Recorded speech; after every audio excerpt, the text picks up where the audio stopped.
Hi, I'm Jeff Foxworthy, and welcome to GameKeeper Podcast.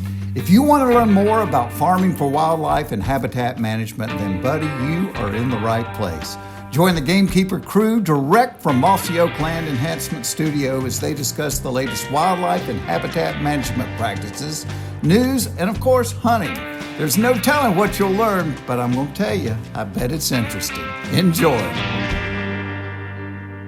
All right, well, welcome back to the Mossy Oak Land Enhancement Studio, known as Moles, here on Highway 45, alternate in West Point, Mississippi. The thriving metropolis. I've always wondered if there would ever be an opportunity to change West Point to Mossy Oak, Mississippi.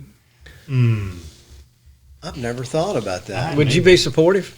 You know, it's funny how I would get confused when I was younger because there was West Point and Mossy Oak and then Moss Point, Mississippi. Right. We still get that a lot. Yeah, people a lot of people think we're in Moss Point. Yeah. But here we are, kind of on the eastern side of the state, edge of the prairie and the Black Belt, and just a little microcosm of conservationism. That was Lanny Wallace, everybody. He's a staple here on the Gamekeeper podcast. And, we got to give a quick shout out to Mr. Fox. It's his birthday today. Happy 90th birthday, Mr. Fox. I love you. GK is what he is. He is the original gamekeeper. He is. I don't know if a lot of, I use the story a lot. Everybody hears a story about Toxie and the fistful of dirt and wanting to get closer to turkeys and everything else. But the backside of the story that nobody ever hears is the conservation work Mr. Fox had done in the decade before that here with turkeys and bringing turkeys. Maybe it was from Moss Point or somewhere down in the... It was in the Catfish Point. Catfish Point, yeah. Near Greenville, Mississippi. Yeah, bringing turkeys in here and stocking them. So, if you think about it from that perspective without... what he did, we might not be sitting here in front of these microphones right now. Wow. Pretty interesting. I do love referring to him as the original gamekeeper because when you hear that story and others, he was very conservation-minded at an early age. No matter. And you remember that old video of him talking about the worm turns. I spent the first part of my life taking from the land, he said, and then the worm turned, and I wanted to start giving back as much as I could. So he is the epitome of a gamekeeper. He really is. Happy 90th birthday. That's incredible. Whoop, whoop. And slammed a couple turkeys this year. I mean, it's amazing. Come on. Give me a break. I hope, I don't think I'm going to make it. I know I'm not going to make it that long, but at least I hope I get to enjoy it as long as he has. He's incredible. He is the Energizer Bunny. It's like you're talking to somebody your age. Yeah. He's everybody's friend. I mean, he is. It's just amazing. And such an inspiration to so many people. So. Well, he's a great role model for you throw out an aspect of life, and he is a great role model for that. There's from work to his family to just anything. And he's the king of listening and then giving you a summary in like 5 words. You can be right or you can be happy. That is. We all know that one. There's so much wisdom in the little short things that he has to say. There is the way his processor works. There is a true gentleman, a southern gentleman, which is important. And OGK, the original gamekeeper. He is, and think about how long he's been wearing bottomland. Oh man, I mean, think about the influence he's had on the industry, really. Mm-hmm. And never traveled much, really. So, amazing man, living legend. Yeah, he is. Well, over here on my left side, that was Lanny that was doing most of that. So now over here on the left side is Dudley Phelps. Hey, guys. Who is we lovingly refer to as the tree nerd. And Dudley's got the Ask Dudley column going on. Yeah, y'all email me some questions. What is that email address? My email address is dphelps@mossyoak.com, but there is, what is it? Ask Dud. Ask Dud. At mossyoak.com. At mossyoak.com. I think that's what it is. I think you're right.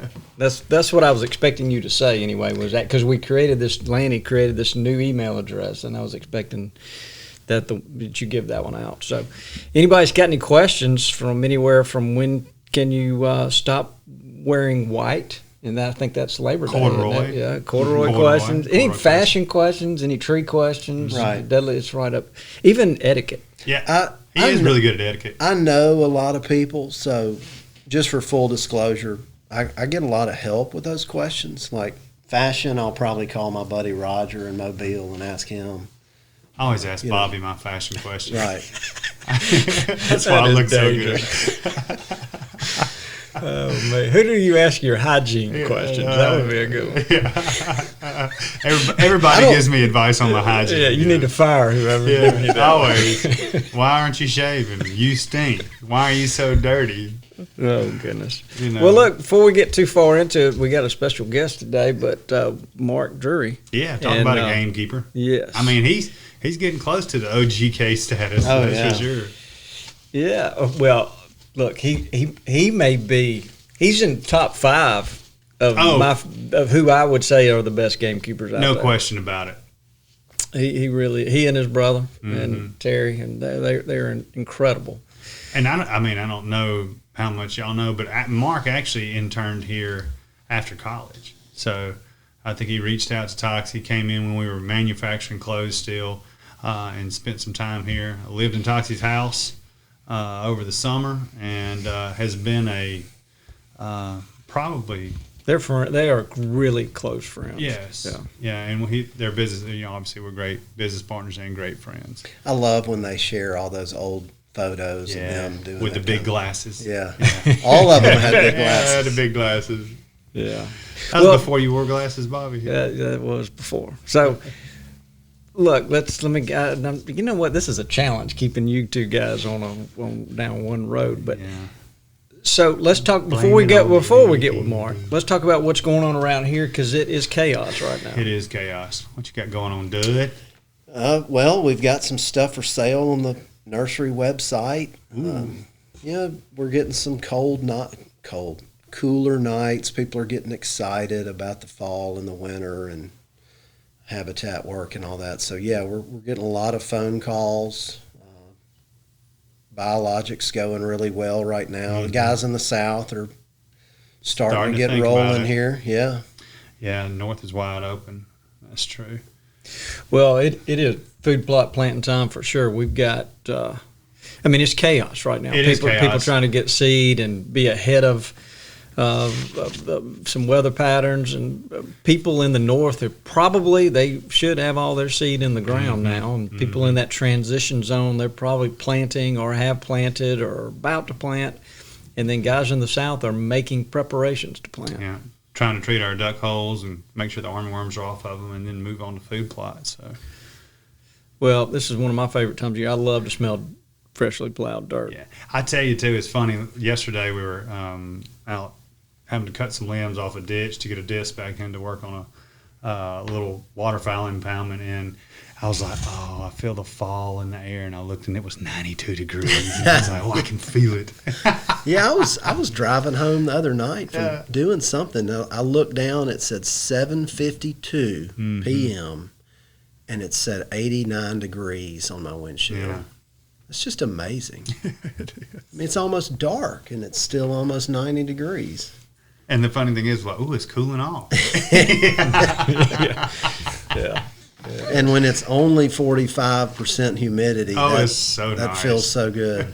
So a couple things. Right now, that final forage is really hot. Yeah. And it's a blend of our best ingredients from Maximum. It's got deer radishes in it, and it's also got winter bulbs. It is a fantastic. So it's a 90% brassica. Well, those are all brassicas, All brassicas. But it's all the seeds are coated, and it's plants a third of an acre. That's one that I'm real excited about. And yeah, well, we used to always kind of make our own brassica mix. Yeah, and I think that final forage is probably a perfect ratio for most people. Help me understand seed coating.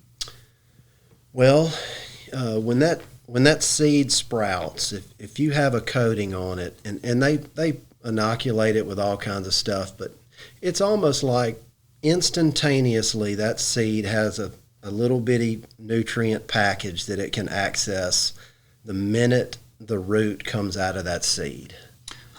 And it just gives it an immediate jump that it wouldn't otherwise have without it.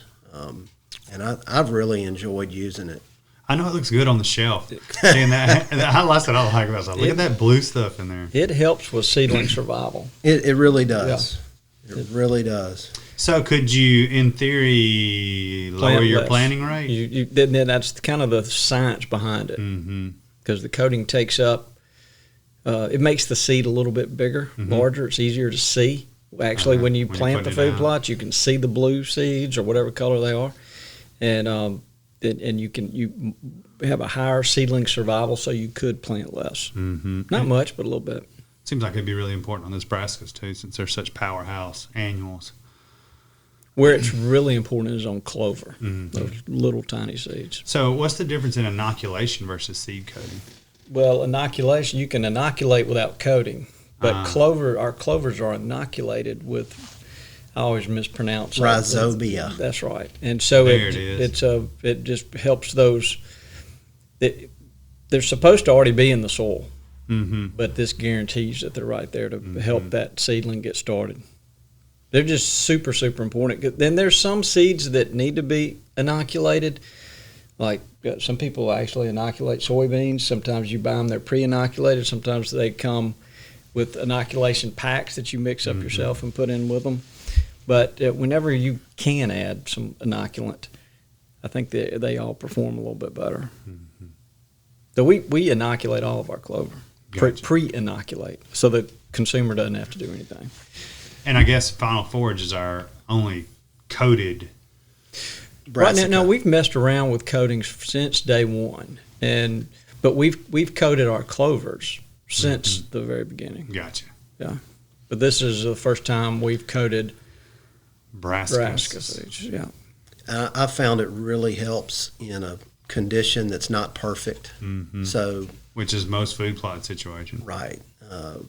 Last year, using my little throw and mow technique, we may get into that one day. But yeah, I was going to ask about that. I think I didn't have a single rain on top of my Brassica, but I had that slight little mulch layer, and it trapped the moisture. And I really think that coating. So you used Final Forage? Yeah, I really think that coating is the reason that it germinated. Are you going to try to do that again this year? I am. Oh, good. I think we need to do it at Macon too. Make it easier to make it.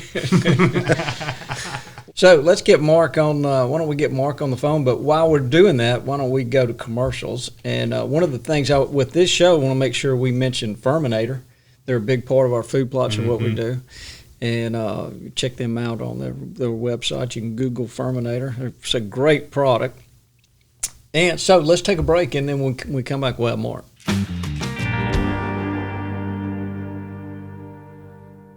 The Gamekeeper Magazine is our life outdoors on paper. We love Gamekeepers Magazine. It's full of great information. Full of ideas on how to make the habitat better. From plots to trees to whitetails and waterfowl. It's total farm management. There's so much information in Gamekeepers, especially when it comes to managing your property.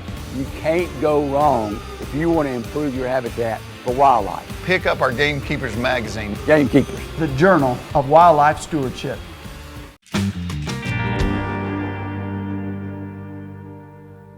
Okay, everybody. Well, we've got the man, the myth, the legend, Mark Drury on the line here with us. Mark, we are so glad to have you. Man, thank you so much for having me. I always enjoy talking about deer hunting, especially when it's with my favorite people. Well, we're huge fans of yours, and Absolutely. If you could have been listening a few minutes ago, we kind of did a little list of a Mount Rushmore type thing, or top 5 gamekeepers, and you and Terry both are right there at the top of the list. Yeah, we call them OGKs, the original gamekeepers. So, well, right. I appreciate that. You guys are too kind, but more importantly, we just enjoy learning. I think that's the key to this is talking to as many people as you can and asking questions and learning. And you never want to stop learning, whether you're deer hunting or trying to become a food plot farmer or a gamekeeper. There's always so much more information out there to be had. Yeah, there really is. And what's interesting about your scenario is you've got this, the the Drury Outdoors team. There's a lot of really smart guys when it comes to hunting and creating food plot architecture to create environments that they can harvest deer in. And you guys can work with each other and teach each other a lot of stuff. It's amazing. We try to, and we learn from everybody, though. I think of the conversations that we've had through the years, Bobby, and the information you've given me, and Dr. Grant has been so helpful to us. And I've got a new buddy in Dustin Wiseman that I met, I don't know, I say a new buddy, probably a decade ago. He's been very helpful. Austin Delano, everybody has helped so much. And the thing to do when somebody's speaking about food plots or deer hunting, I always try to shut up and listen and be that sponge and just, write down notes in my phone if I have to, certain things that I know I'm going to use in the future because my memory's not as good as it should be, especially when it comes to technical stuff. So I'm a big note keeper, and Wade and I trade notes back and forth so that we have multiple sets of it. And it really has helped us just having a great support group, not only with the Drury Outdoors team, but many in the industry that we trust. No, that makes a lot of sense, and I can see you doing that. I can see you taking notes from people. I've seen you asking questions, and they are some pretty in-depth questions. When you start drilling into something, you really drill into it. Yeah, you were asking. Well, the deep drill. I'm sorry. Go ahead. Now, when we were talking about the soybean product launched this spring, and I think your first question was like, what amino acids does it have in it? And I was like, soybeans have amino acids in them? Yeah. Well, that's something we learned just about not the palatability of the plant, but the palatability of the bean once it's mature. We've been doing a lot of observation over the last several years, and we really feel like we've got the bean we love. And our big issue with soybeans up here is our ability to keep them weed free. So, if they're not dicamba ready or something outside of Roundup, we just can't keep the water hemp out and the pigweed. It's terrible.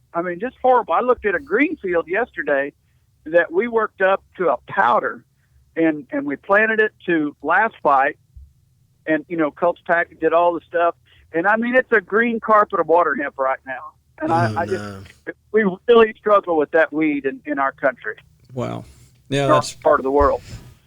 So look, Mark, if you had to start thinking about what all you've learned through the years, if you started trying to think of advice of like 3 or 4 things a guy must do to have success with his food plot, where would you start? And what would you throw out as being just a few of the most important things? Well, in terms of growing the food plot, there's nothing you can do that's more important than a soil test and making sure your soil's right. Because if your soil's not right, you're setting yourself up for failure. So first and foremost, do a soil test. If you don't know how, there's a lot of information online, or you can go to the Biologic website and figure out how to send your sample in and take it and get the soil right, first and foremost. After that, I think some of the advice that I would give to someone, especially when it comes to growing groceries, is to go to the local co-op or the local FSA and talk to their chemical reps, talk to their seed reps, and get some information about how to plant and the correct seed depth and the correct soil bed prep. Soil bed is so important, not only in terms of what the end result's going to be, but just to make sure that you're taking care of that soil bed long term and you're not losing topsoil. Where you put that food plot is very important. Whether you want it on the egg grade stuff on the top of a ridge or down at the bottom, and you really want to make sure you're planting the right products in each of those soil conditions as well. That can help make sure you have success.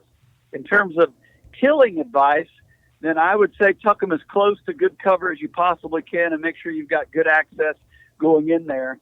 And you want to plant the appropriate size food plot. What type of deer density are you dealing with?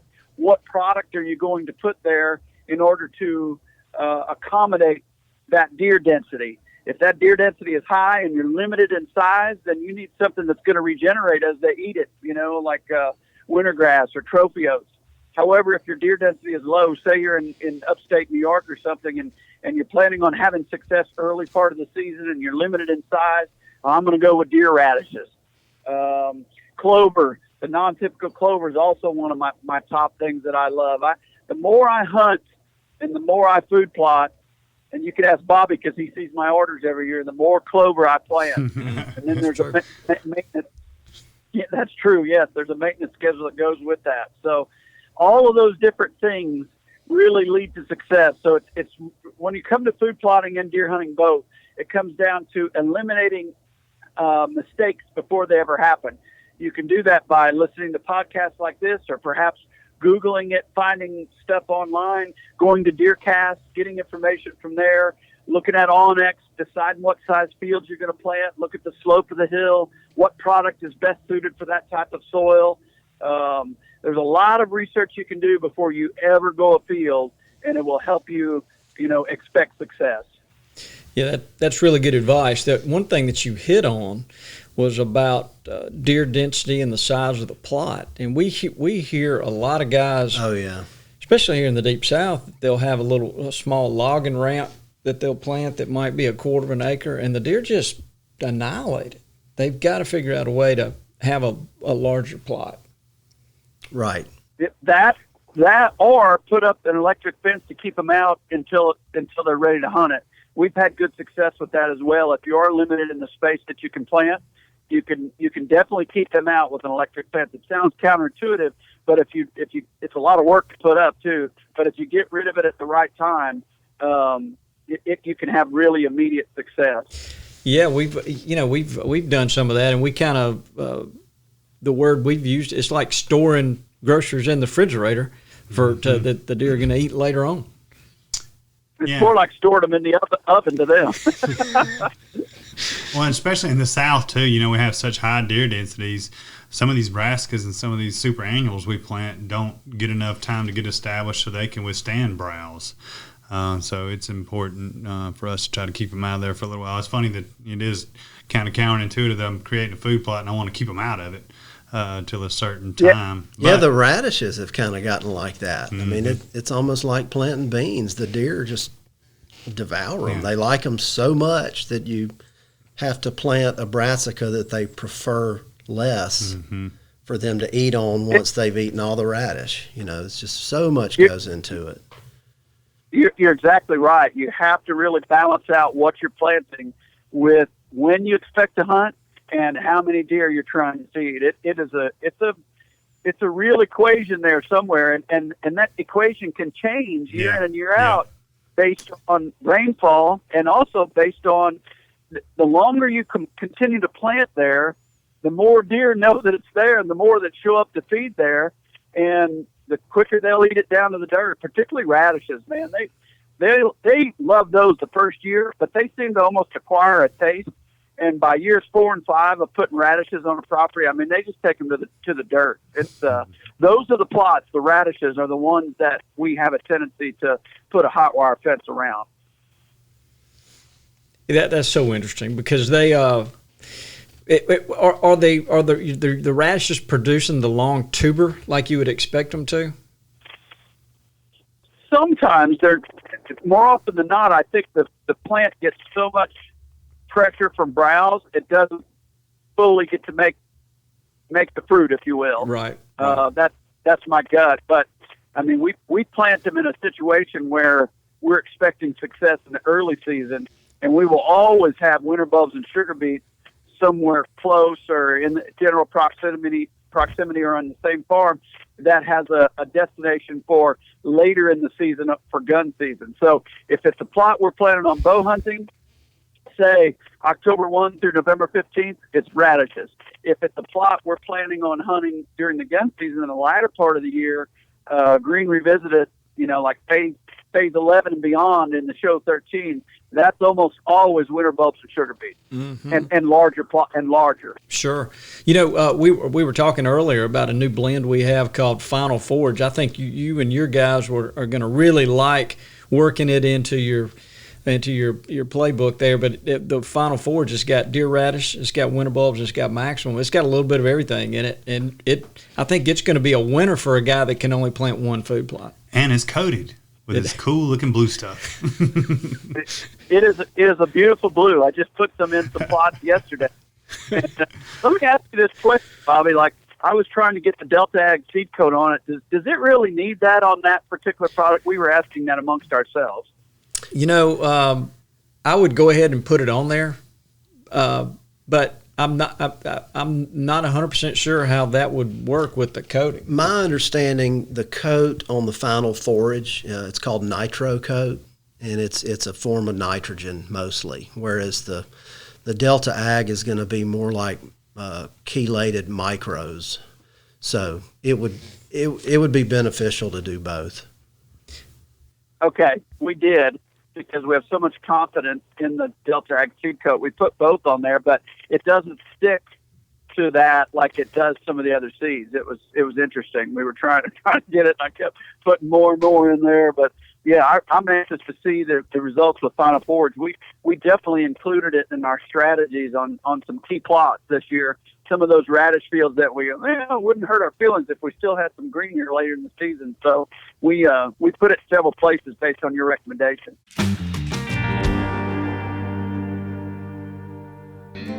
Hey folks, it's Jeff Foxworthy. You know, when I was a kid, my dad bought back the farm that he had grown up on, and I absolutely loved that place. I knew every square inch of it. It truly was my favorite place on earth.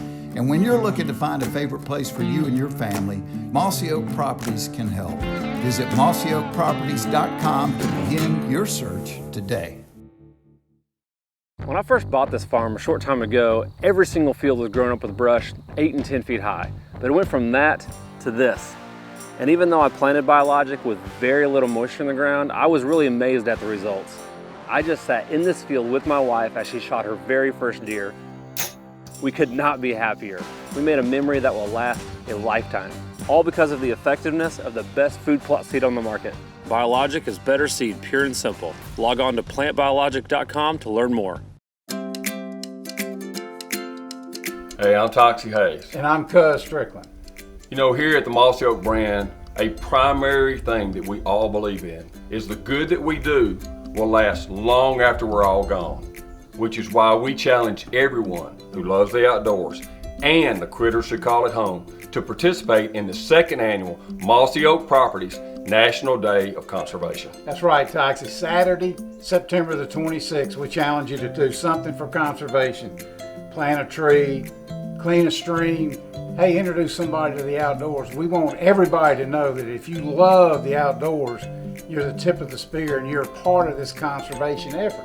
Absolutely. So the most important thing is, are you in? Do you accept the challenge? I accept it. Do you accept it?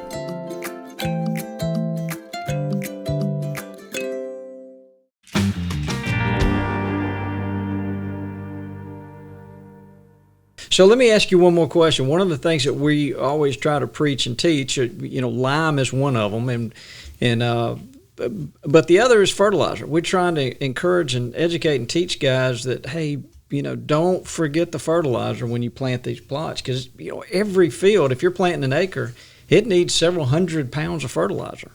So Terry and I were just talking about this. We have a rule on the farms, his and mine.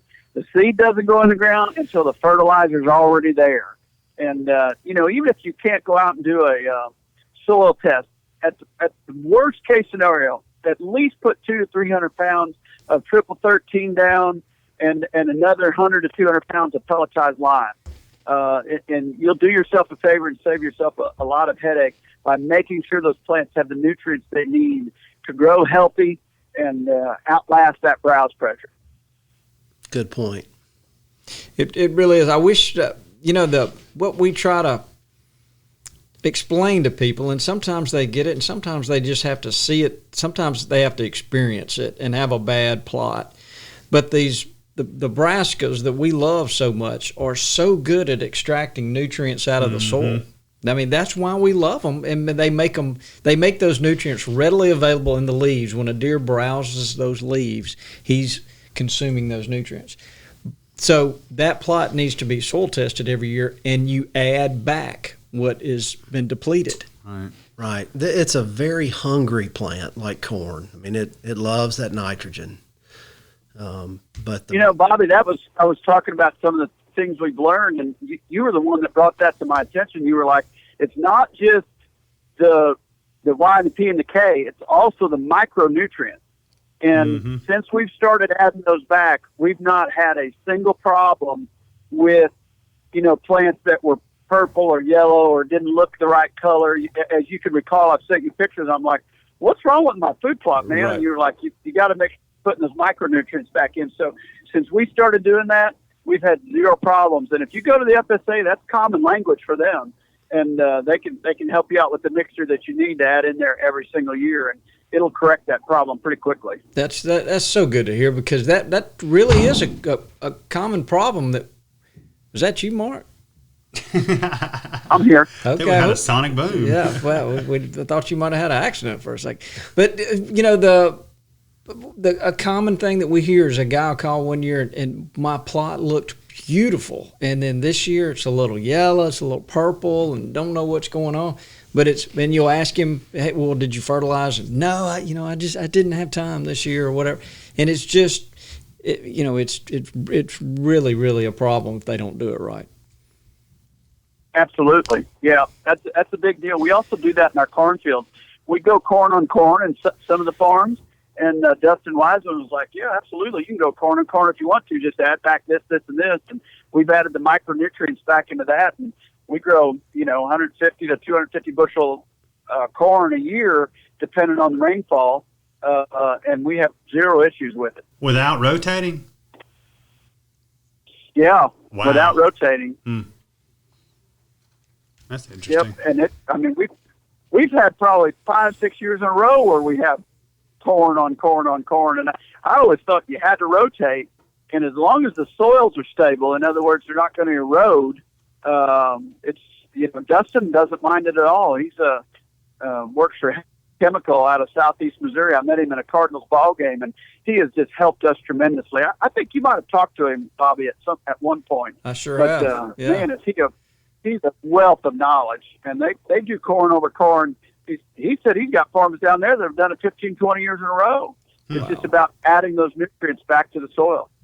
It goes back to what you started with about being a sponge and seeking out people that have knowledge about things and listening and learning from them, and that's what you've done there. And that is the funnest part of it. He hit the nail on the head from the beginning with that. Yeah, we did. We in Helena Chemical, we've done a lot of different things with them. There's some smart guys for sure. So, Dudley, have you got any questions for Mark? Mark, what do you guys do about? Do you rotate your brassicas? We hear people say that you have to do that. I kind of have my idea. What's your thought on that? We do not. I've had areas where I've put the same brassicas back in several years in a row, and after Bobby corrected that problem for me and we started adding the micronutrients back in on an annual basis, we've had zero problem putting whitetail or the deer radish on top of the deer radish multiple years in a row, or winter bulbs and sugar beets multiple years in a row. So no, we've not been rotating them. We just add the micronutrients back. Good answer. I've been playing with doing the same thing, and when you think about it, there's a season in between your brassica season. So there's going to be weeds and maybe another crop in between. So essentially you are rotating them. Right. So Mark, yep, absolutely. Mark, let me ask you another question. Where you guys are in Missouri and Iowa, talk just a little bit about the timing of when you put that food plot in the ground, what you've learned works best for that zone up there. Well, if I had to pick a single date or a date range, I would love to put them in like the 20th of August and get an inch and a half of rain on the 21st through the 25th, if I had the ultimate date range. But we have so many, we start planting some of these, we've got probably 60, 70% of our fields already in, and here we are 19th or 20th of August, and we've held off on some last bite stuff and winter grass. But I like 15th to the 25th, somewhere in there. I think just ideal. But it all comes down to rainfall. I mean, anymore, if there's no rain in the forecast, if it's a dry seed bed, we just seed coat the living tar out of it and put it in there, and it'll sit there and wait. That's another thing I've learned from you, Bobby. If there's no rain in the forecast, you can put them in and let them sit in dry dirt for, maybe a month if you had to. And that's the situation we're in right now. We're very dry, and we have a lot of seeds sitting there waiting for rain. So if we could catch some here in the next 10 days, I'd be a happy camper. Yeah, well, we need to cheer for you guys to get some rain up there. It looked like y'all have had a pretty good summer as far as rainfall. Oh, tremendous summer. Our beans are as tall as they've ever been, and we've got corn that's 12 foot tall and 3 years on it. And I was talking to a farmer the other day that borders me, and he said he thinks, and this gentleman was probably 70 years old, he said, I think I'm going to see 300 bushel corn for the first time in my life this year. He goes, I've got couple bottom fields that I think are going to hit 300. Wow. And he's a really good farmer, and he knows what he's talking about. But he said, I've hit 280, but I've never hit 300. So that's how good our summer was. Oh, that's good. Will that relate to antler growth you expect? But based on the pictures, it definitely has. I'm seeing bigger deer this year than I've seen in the last 3 or 4. Good grief, I didn't know they got any bigger. Damn, you need to come to Mississippi. I mean, they're big. I mean, I haven't had a picture of a deer that I thought would go 200 since 2016, and I had a deer in 15 and 16, one each in those 2 years that I thought would go 200. And this summer, I have pictures of 2 of them that I think will go 200. Ooh, wow! Don't tell nobody.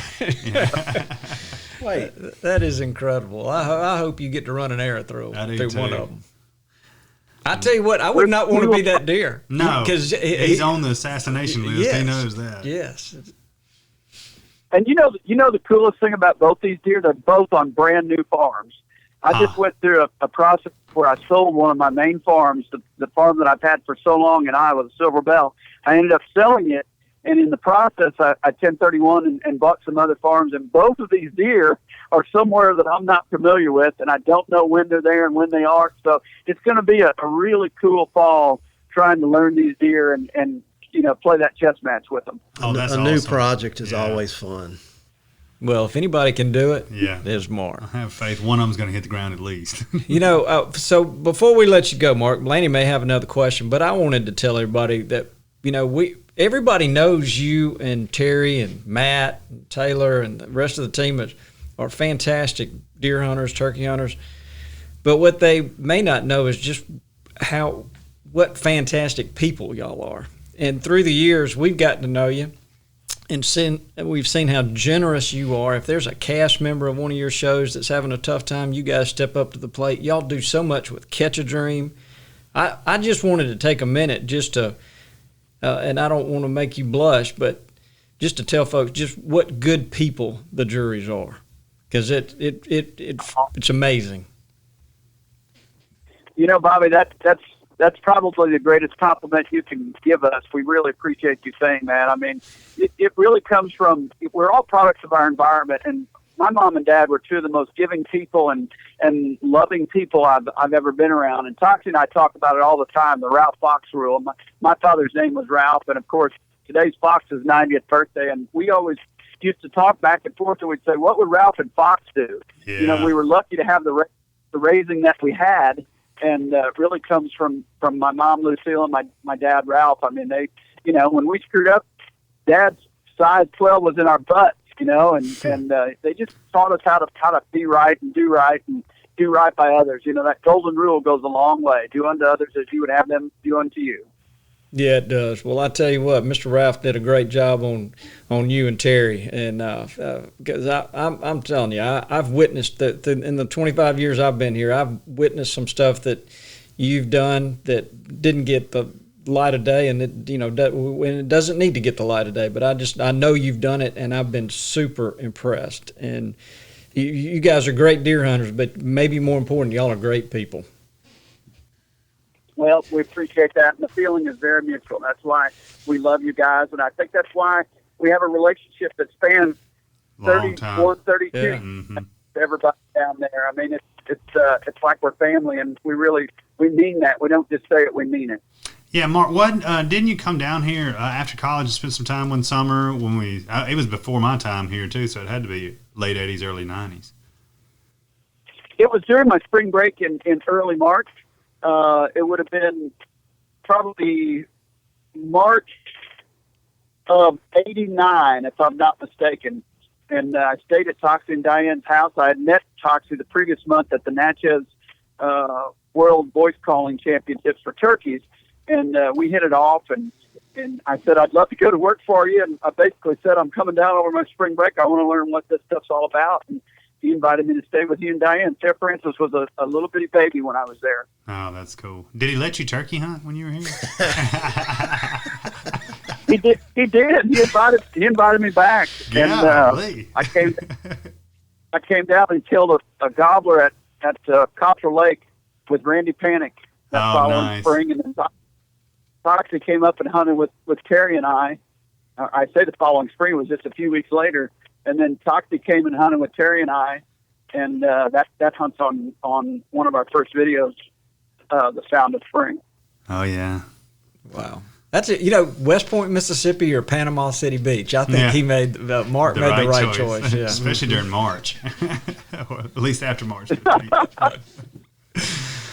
Oh me. Yeah. Well, what about you gonna let you go wrong in West Point in March? Yeah, that's true.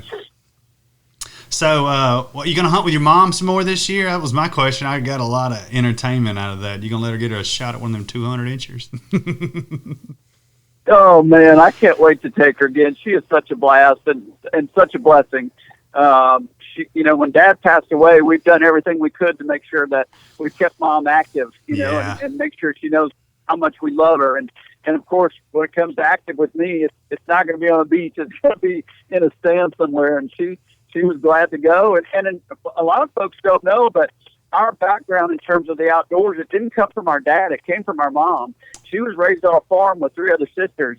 And, they were literally the definition of dirt floor poor. I mean, they didn't have heat.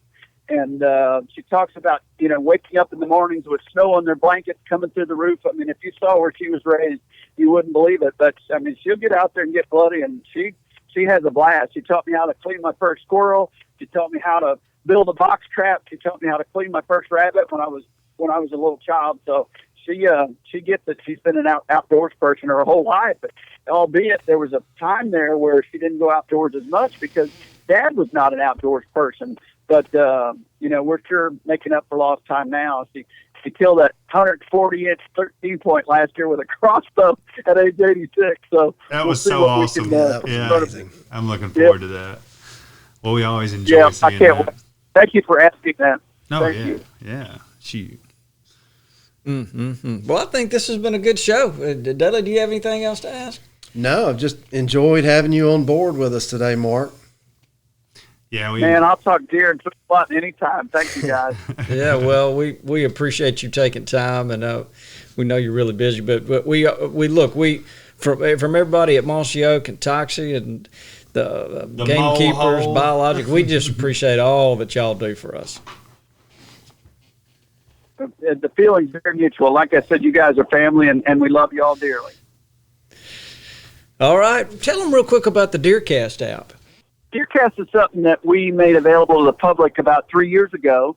This will be the third fall that it's available, and we had tested it a couple seasons prior to that. And it's an algorithm that looks at the weather variables, 13 different weather variables, wherever you're at on an hour-by-hour basis, and it will spit out a prediction of how the deer are going to move. And in addition to that, we've got a very advanced tracking algorithm within the app. We've got DeerCast Custom. We've got a news feed that is going to have a really robust social media platform within it this coming fall, but it's growing for us. We have, we have so many plans for the future as well with DeerCast, but it came out a few years ago, and it's been very, very widely received, and people seem very, very happy with it. I always say if you take Onyx and DeerCast and put them side by side, you're pretty lethal before you even get started if you've never hunted a day. Because there's a lot of information in those two apps. But I appreciate you asking about that. And when the podcast gets done, please send me a link, and we'll throw it up within DeerCast so folks can find your podcast. Yeah, that sounds great. That sounds great. Well, look, thanks for being here today, Mark, and we look forward to seeing you soon. Thank you for having me. I appreciate you guys. Thanks, All right. Mark. Okay. Boy, he is a killer, though. Oh, yeah, he's a killer. I mean, good grief. Who kills giant whitetails on a consistent basis for the last 20 years? I can't think of anybody. None. Yeah. I mean, his attention to detail is astounding. You know, it really is. That's what I've always enjoyed so much about their shows is you learn so much. Mm-hmm. It's not just the hunt. It's you're going to learn how they do it and how they're successful year in and year out, and they don't hide anything. Mm-hmm. They share everything they learn. So the interesting thing from that I've seen from them is anybody can get lucky and kill a big deer every few years, you know. But Lanny, it may take you a little while. Well, you know how hardcore I am.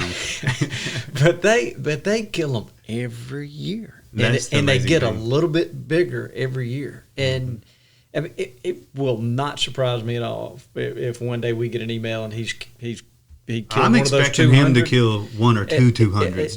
It won't surprise me at all for him to one day kill a deer that will just rock the whitetail world. I mean, he could. Well, and more important than that, he's growing them, you know, and that's what he really gets excited about. And you can hear it in his voice, you know, when he talks about it. So that's why he is one of the OGKs, that's for sure. Oh, I would put him against people on public land too. Oh, no doubt about it. They just know how to find them. Mm-hmm. They really do. They know what they're going to do. How they're going to react. Yep.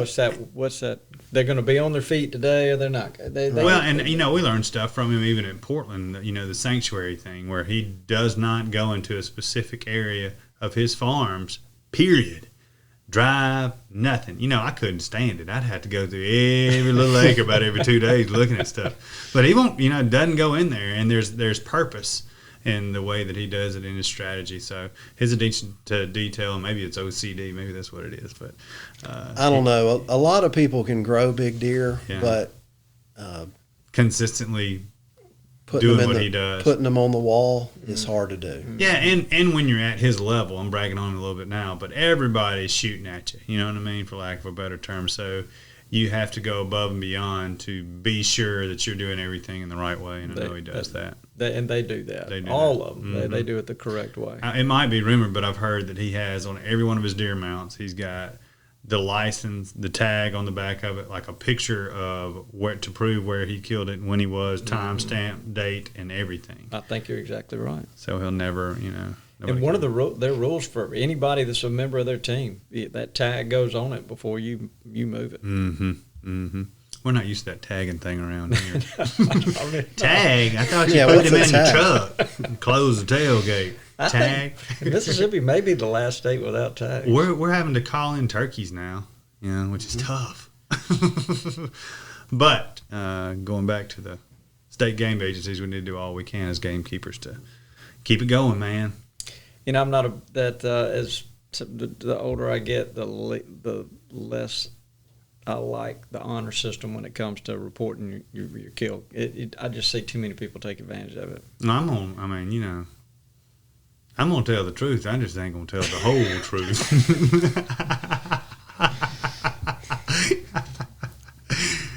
It's tough, man, especially public land in it, What are you trying to say, Lenny? I'm going to give good general information. Specifics is going to be a little tough. No. Yep. Vague.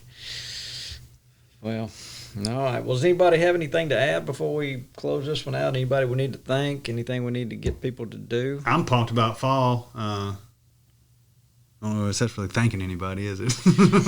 No. So that really and truly around here, the next couple of weeks is just going to be more chaos trying to get all the seeds shipped. But it won't be long. September 1st will be here, and we'll try to shoot some doves. So that's exactly what I was thinking about. A little dove season to kick it off. So we do have a dove podcast. If you somehow missed it you can go back and listen to it. Number 3. I've had a couple of people email me and say that they're listening to our podcast at night when they're trying to fall asleep, and it's a big help to There them. we go.